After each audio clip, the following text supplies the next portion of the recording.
focusing on one thing and becoming great at that is definitely the way to go. Like, everybody's my audience. I have a license to help everybody. I think we covered a lot of little key things right there. Is, not trying to serve everybody, finding who that ideal audience is. They're going to refer you to other people. You're effectively turning your customers into referral partners at that point of, when you focus down on the one thing, that becomes incredibly simple than doing 10 things. I'm David Dinning, one of the co-founders of Jumpstart Go, marketing for insurance agents. I have a very, very, very special guest today, Jimmy. Jimmy, I'd love if you can give a little bit of an intro on yourself before we start diving into today. Yeah, absolutely, David. No, thank you for inviting me. Glad to be here. Backstory on us, we opened the doors to our insurance agency last June 2022, June 1st. Spent about the first 6 months trying to figure this whole thing out with very little success. I think we did, between 50 and 60 grand in the first 6 months in premium. So not having killer months at all, not really doing a lot, didn't have a lot of focus, had a lot of structure missing,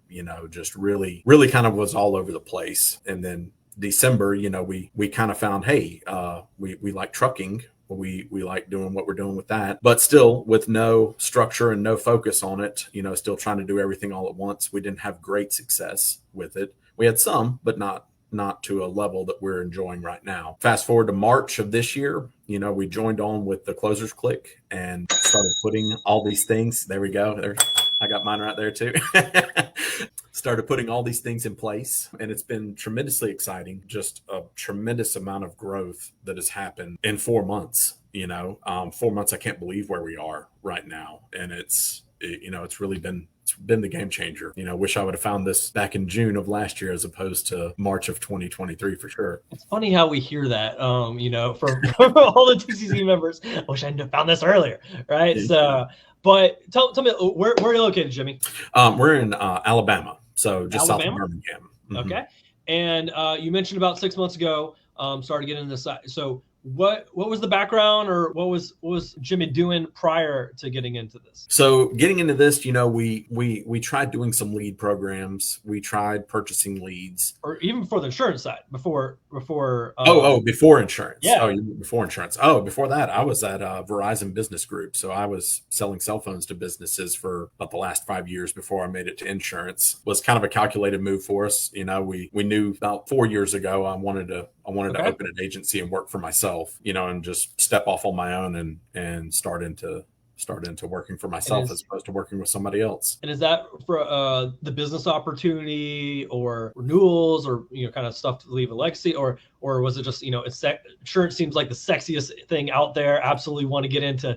Who doesn't want to sell home and auto policies? I wouldn't say sexiest, but I would say, never heard anybody say that. I really like the idea of having, the renewals, the residual book, building the book up, enough to where you can kind of build your business out in stages and, have it ready to go. So that was very attractive to me, putting that work in and retaining those clients, giving that great customer service, all checked off boxes on my thing of like, hey, I can do that for sure, And so we made the jump over in 2022. I love it. And before we kind of start hopping in, one other thing, because I think it relates or is relatable to a lot of agents in here. So Jimmy, what were those first few months initially like, and what would you maybe tell other agents that are in that maybe that same spot of those first few months in the business? Because we have a lot of those in this group. If you're handling and you're like, wow, this is incredibly tough. I don't know what I'm doing. Where are my customers at? How am I succeeding in this?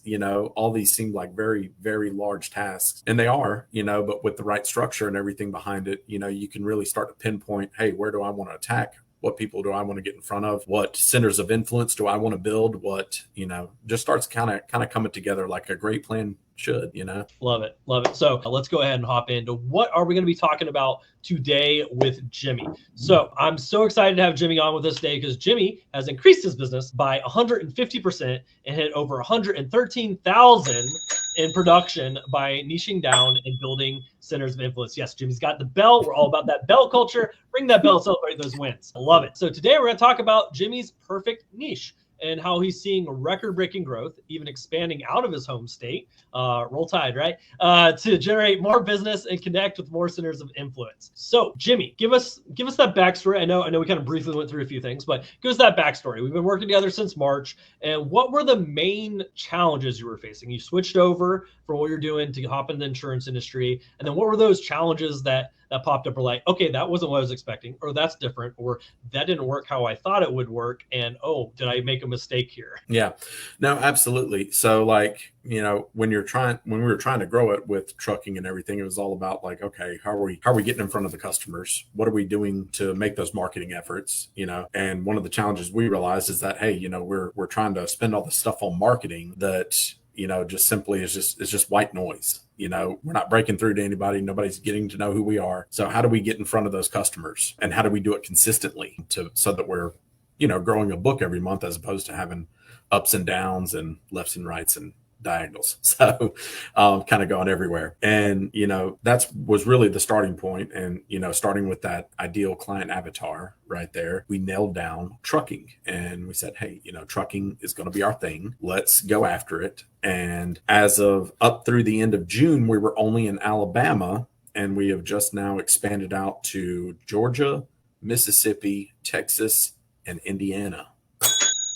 That's right. Ringing the bell there. So for those that are listening, happen to be in those states, maybe do some different lines in not P&C. Maybe you should connect Jimmy. Say hi. Introduce yourself. We are all about referral partners, so make sure to pay attention where Jimmy's doing business. So love it. Who to focus on, who to get in, and how to get in front of them, and how to do this business, how to fill that pipeline with quality prospects that you want to do business with you, that are your perfect ideal clients, and how to get them reaching out, how to get them referred to you from referral partners. That is 99% of the people when they come talk to us, that is the top struggle. It's not, it might also be sales. They won't ever tell us it's sales. Like, if I get the right person, I'll sell them all day long. It's like, all right, guys, we'll still work on your sales too.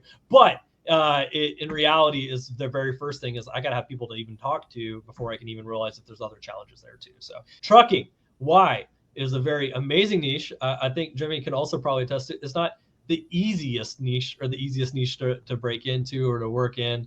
I think a lot of people like, ooh, nice premiums. This is great. But they're also like, oh man, how do I get in front of these people? How do I get them to work with me? How do I get them to trust me? There's other people maybe working within this niche too, which is a good sign, right? Like if there's people going after that niche, that means it's a good thing. If no one's going after niche, it probably is a bad niche, guys. So don't follow that. What I think is a myth of you want to go where people aren't, because it's not really true. That's not where the money is. So I love it. So finding that audience, and before narrowing it down to commercial trucking and initially coming in, what were the thoughts behind that? Was it everybody's my audience, or we'll try a bunch of things and see what sticks, or what was kind of going through the mind before? Yeah, we absolutely had the idea that, hey, let's cast a wide net, and let's do home and autos, let's do mobile homes, let's do all types of businesses, let's go after everything, anything and everything. Whoever will listen to us, we're ready to talk to them. And the problems with that is that, well, not everything's the same. It doesn't have the same flow, so that creates a lot of challenges where you're getting bogged down with one customer and you're not being able to move on to the next. From an efficiency standpoint, focusing on one thing and becoming great at that is definitely the way to go. And you'd be amazed how many avenues you can build back to yourself from different referral partners across the board, of just like, hey, you do great things, great business for one person. I mean, that spreads, and then all of a sudden they're referring people to you of like, hey, you need to talk to my guy Jimmy over here. He's an amazing insurance agent. He's he's going to help you out at that point. And it's not so much hunting at that point. We still hunt all day every day, but we have some coming back to us just organically, and that's an amazing feeling, having those come back to us. You hunting in that Auburn orange? Yeah. So Absolutely. There we go. No, I see you got the nice red color for the agency for sure. Everybody's my audience. I can help everybody. And I feel like I'm missing money and opportunities if I don't say that I can help everybody. But have listened to Jimmy's very, very key and critical advice. The way to focus and to grow and to scale initially is to focus and to have a niche, a specialty, become an expert at that, and then you can always expand later. But it's the toughest thing to do at the beginning when you're trying to do a bunch all at once rather than staying focused. So, and finding that niche. So I love it. Thanks for bringing that up and diving in with them on that, because it's something I just want to, cover, because we get talk to every day. Everybody's like, everybody's my audience. I have a license to help everybody. And why that's true, that's not the most effective marketing and pipeline technique. So with that, Jimmy, what were those first things you tried out and were trying to do or trying to implement in order to build your business at first? So yeah, when we first started doing this, like I said, we were everywhere. We were in a bunch of different lead programs. We were trying to just go down every avenue, and we weren't able to really build anything off of that. At best we were breaking even on purchasing leads, which is no way to build a business, and it got incredibly frustrating. It was put you down in your spirits a lot. It was hard to keep that mindset when you're not succeeding and you're trying so hard, but you're still in the same spot that you just were. That's one of the things y'all helped out with so much, is going back to it and, hey, let's focus in on something. Let's start doing it and follow these steps and work it, and it comes back to you at that point. I love it. And you started scratch, right? Yeah. So scratch agency. Well, just you? Did you have partners, team at all? Started with just me. I had a close family friend that he was wanting to get out of the restaurant business, and I was like, man, I'm learning this too. Why don't you come on over and we'll learn it together? So he's been on about since October. So he was there for some of the struggle months through the meager beginnings. We're both growing exponentially through all of this. So we got our processes in place with it, and it's just continuing to be more amazing every day. Yeah, I love the growth, the continuous improvement. Even better when you're making money and it's flowing in and hitting records. Absolutely. So, Jimmy, how much are organic people coming to you through social and referral partners cost you? Oh, that's free. How much did you spend on leads? Those lead programs prior. Lead programs, we were upwards of 2,000 a month, making 2,000. So not the best way to do it. Perfect. So let's dive into what you did and what that looked like. We talked a little bit about those challenges. I think a lot of people relate, either been there or there right now. A lot of people started scratch, started solo, got in thinking, this is an amazing industry. They promised me $1 million my first day. And then like, wait a second, it doesn't actually work like that. And so I think we covered a lot of little key things right there is, not trying to serve everybody, finding who that ideal audience is, focusing on them, how to bring them in, how to do that profitably, right? Because bringing them in at break even isn't really going to help as much. So let's dive into what you put in place. So what Jimmy implemented, what did he put in place, and what made a big impact on his business? Let's dive into that. So Jimmy, what were the biggest breakthroughs that helps you unlock the next level growth inside your agency? Biggest breakthroughs, because there were a lot of breakthroughs.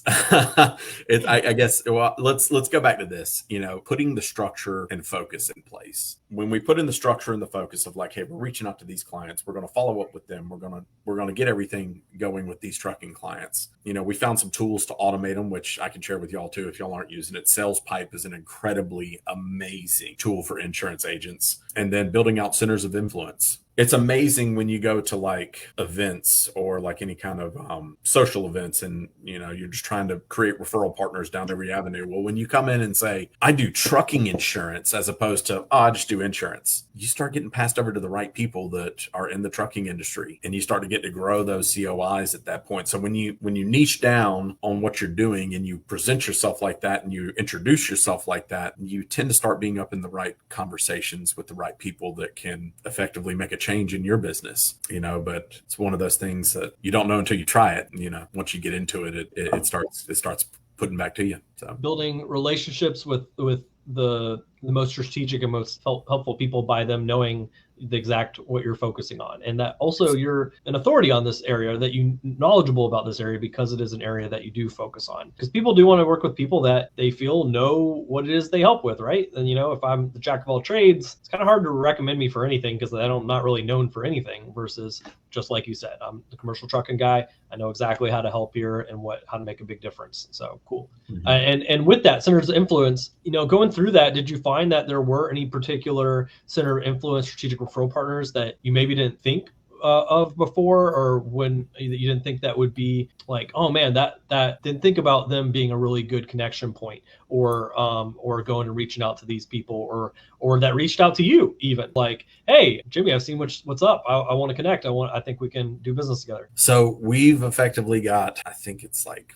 12 different types of referral partners. So I can run down the list real quick. New venture consultants. So if you're starting a new trucking company, these people help you do all the paperwork and everything else. Factoring companies, brokers, dispatching, heavy equipment financing, business credit building, financial advisors, legal services, telecommunications, real estate, debt collection services, and fuel cards. I didn't even know. Debt collector. What trucker needs a debt collector? Well, sometimes they do. They need somebody to go after their debt. And it's just, no, like as far as you want to go down the rabbit hole, then there's plenty more. That's just what I've found so far. And, the sky's the limit. As far down that rabbit hole as you want to go, you will find more and more referral partners and different types of referral partners. When you can bring them all in together, not only is it going to have an amazing effect on your client because you know everybody that can actually help them and add value in that way to them, because you're not just selling insurance anymore. You're a consultant at that point. And when you can point people in the right direction and give them answers, I mean, they're going to refer you to other people. You're effectively turning your customers into referral partners at that point of like, whenever they hear somebody has a problem, hey, you need to talk to my insurance guy. He's got it all on lock over there. He knows who to talk to, who to get you through this, and how to help you at that point. So it works on so many different levels at that point with those COIs. And when we're talking about the COIs and like your key strategic referral partners, are we talking about they send you like maybe a referral a month? Are we talking about you're consistently getting referrals from your referral partners? Yeah, absolutely. So like, they average, some months are better than others, but 2 to 4 per referral partner. And those typically have a higher close rate, than just reaching out. If we're reaching out, we got all of it combined. I think we're really at about like a 33% close rate. That's just across the board on everything, which is just great. We're signing up 1 out of every 3 policies. And probably even higher off those referrals, which are, once again, guys, free. So having multiple solid referral partners, like you said, he's 2 to 4 average a month from each of those referral partners. He has multiple, and these are commercial policies, people. So these are not your $500 auto policies. These are commercial trucking policies. Which, if you don't know, Jimmy, enlighten people. What's the average premium around for an average trucking policy? 20,000 per truck, 15 to 20,000 per truck. 15 to 20,000 per truck, guys. So 2 to 4 is a lot. So when it comes to those, especially when you're closing them at a high rate and for free, it's really, really powerful. So I think, does it feel better to I guess be in flow and be in momentum and to have the referral partners, to have this growth, to have these people coming to you or being referred to you and working with you versus, I don't know, with those leads? I don't know. How did it feel working those leads? Yeah. Well, that's the next challenge that you've got to be ready for is once this starts working and taking off, you better have your systems in place because it's going to get very busy very, very quickly. And, you gotta know where you are and where you stand and make sure you're not leaving money on the table at that point. So we've built the stuff out, and like I said, sales pipe's been amazing. That was actually referred to us by Joe Campert. Joe Campert, if you guys don't know Joe's awesome, guys. Yeah, Joe helped us out with that one. It just does a lot. And when you can put everything all in one place, like from marketing to, your inbox to everything and to managing deals and everything like that, you got to keep it all right there ready to go so you can talk to people throughout the day and make sure you're staying on point and on task with everything. But yeah, no, that's the next problem is handling all the business that you're going to start getting. Not a bad problem to have. Who would like that problem? I've got so much business. Now I got to figure out all my processes and operations to even handle it all. Who would rather have that problem than I need a customer to call me, please? Joe Camper was the very first member of the Closers Clique, him and Pops back in the day. And anybody's ever watched their growth over these last years, it's insane. I think they got like 40 or 50 franchises now. And like, they're doing I think he just told me they're doing about $1.5 million a month in production, in PNC production. It's crazy. It's crazy. So absolutely love it. Give you an update on that, David. So we just started doing all those states that I mentioned on the 10th of this month, and we've put 270,000 in premiums into the pipe. This month, 7 days. Oh my gosh. And you did how much premium your first 6 months? First 6 months we did about, it was between like 50 and 60,000. So you almost 5x that in a month. So yeah. Book right now, we're just over 500,000. We've done the brunt of that since March. And yeah, this month so far, we started a little late because we had to get our processes in place. But now that it's starting to roll and everything's starting to come in, yeah, we did about 370 in the first 7 days of prospecting to all these states. Guys, I don't know if you're listening to these numbers, but that's a little bit of a change, I would say. And that is some flow. You guys might need to be hiring fairly soon. Well, centers of influence, we got about 30 agents total in Alabama Insurance, and Alabama Insurance has agreed to start giving us producers to help us close all the business we've got. So, man, that is the whole opposite side of the coin. Like, hey, we're actually just going to give you people because you got so much business to sell that we know you just need more people to even handle the stuff coming in. So we're gonna send the program for you. Someone's Nakia is like, ring it again. I'll ring it again, Nakia, I swear. So I mean, that's already incredible. Especially essentially finding your focus, going after it, and building a center of influence that constantly send you business and people and building relationships. It's super powerful. How's it felt as far as your marketing, your messaging, everything you're doing once you've had a very specific focus and with what you're doing? I know you mentioned, like, as you talk in person and meet people, it's nice you get connected right to the right people. But have you found that makes you even more efficient with people? Oh, I'm that person that Jimmy can help. I need to help him more. Oh, I have those people that Jimmy can help. I need to reach out to them or send people over there. Have you felt more confident with what you guys are doing as well by having a target audience? Well, I'll give you this right here.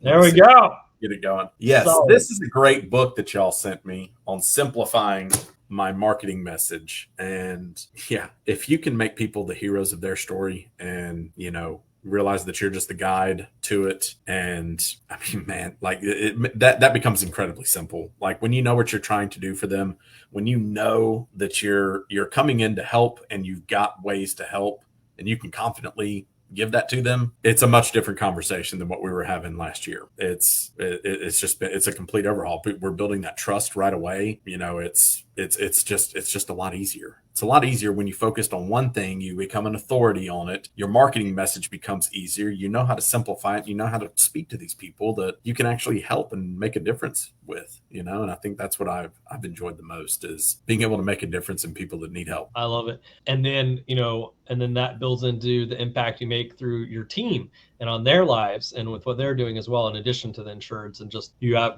even more impact as you grow and scale. And so it's awesome to see that in the journey, in the client journey, in the customer process to purchasing and buying from you. Who is the hero, or who should be the hero in that? Because I think a lot of people have the misconception on this that need to read the book, right? So who is the hero in the client journey and the customer journey with them coming through, getting their everything solved with insurance and in place, peace of mind, everything? The client, right? I think a lot of us want to position ourselves as the hero. Like, we're the ones who come in, get them what they need, solve the problems and everything for them. But if you haven't read that book, absolutely read it, because it's really the customer, the client, who's the hero in the journey. We're the guides. And that is our job. So I love it. I love it. I love it. So we got some more to hop into real quick. Jimmy, what advice would you give to other agents that are currently experiencing the challenge you experienced? Focus. If you're not having success, there's a reason why. You got to focus. When you focus down on the one thing, that becomes incredibly simple than doing 10 things at that point. When you become an expert in one thing, you're going to come across so much more confident. You're going to come across so much more. You're going to have the answers easier for your customers, for one. But you're going to be able to develop your processes easier, of like, okay, where are these people at? Who do I need to focus on? What am I trying to do? How am I pushing these through the pipe? What is the next stage for this specific client? Where am I at? And how can I time manage better so that you're able to handle everything and do everything? So my thing would be focus. It's easy to get distracted in this industry and in life in general, but staying focused, love it. And as far as also on the perspective of approaching this industry in your business as something you're kind of do on your own, or try to figure things out and just kind of like, spray and pray a little bit, to having having help, support, like mentors, insights, has that beneficial or difference or anything that you've seen make an impact? I mean, David, it's been everything between all of y'all over at TCC. I mean, it's just, I love the meetings. I'm sad that I don't get to come to them as much because I always got something going on. I'm like, man, I really wanted to get on that call today because it gives me energy. It gives me focus. I love the people that are on there. And I mean, it's a community. It's, we're here to build each other up, and let's all find success at it. And, y'all have just created such a wonderful thing with this program to where it's, hey, you wanted to help people and that's what you do. I love it. I love it. Hey, we'll get you L's AI training from today. Don't worry. So got it recorded for you. So there we go. I love it. I love it. Jimmy, any other piece of advice that you want to give the agents? Yeah. I guess going back to the other thing you said, what else would I tell agents right now? Hey, this is only 4 months. This is only 4 months of doing this and we're already here. And we're not done. We haven't even implemented all the stuff that they've told us about. We're not done yet. We're not done building out what we're building here. And there's a lot more good to come. I know it. Well, speaking of, what's to come, Jimmy? What's the goals? What are you going after? What's next? Yeah, absolutely. So, next is we're going to be focusing in on $1 million month. That is the next goal. And we're going to be adding on states as we achieve that goal, building out more centers of influence, building out our social media more, getting into our Facebook groups and everything else, making leads organically more come to us. Like there's so much more we can be doing. And this is just the beginning. The amount of success we can have is truly unlimited. We're going to be catapulting ourselves into the future. So the new goal, it used to be 100,000. We're adding another 0 to it. So you do triple that in a month now. So yeah, we want to get to 1 million. Can we get to 1 million? And, we're starting to hire producers on. We got a few of them that are possibly coming in. We got access to Alabama Insurance and their producers where we're just going to do some split commissions for the sales process. And then we service everything. We've got a game plan and we're executing, and it's amazing. It feels good to have a game plan to be executing and seeing results versus not having a game plan, not seeing results, and then wondering what to even execute, right? So yes. I love it. When did you start the agency again? We started June of 2022. So okay, so been just about a little past a year and already 500,000 book, but you're already getting towards doing that in a month or whatever. Yeah. So I look forward to seeing what's the goal by the end of the year. Like definitely past the 1 million mark. So yeah, we should surpass 1 million before the end of the year. Like I said, we've already done over 400,000 in just the 7 months this year. Really, most of the brunt of that's been from March to now. So I want to say like 370,000 of that has been from March till now. So I mean, we've gotten over 100,000. We've done that a couple of times. Now it's time to, hey, what do we do? How do we do this high level? We've got the process. How do we mass produce the process? So love it. From scratch to $1 million+ book in less than 2 years or a year and a half or whatever. I mean, that's really awesome. So much momentum and already, like you said, just even from that March time period.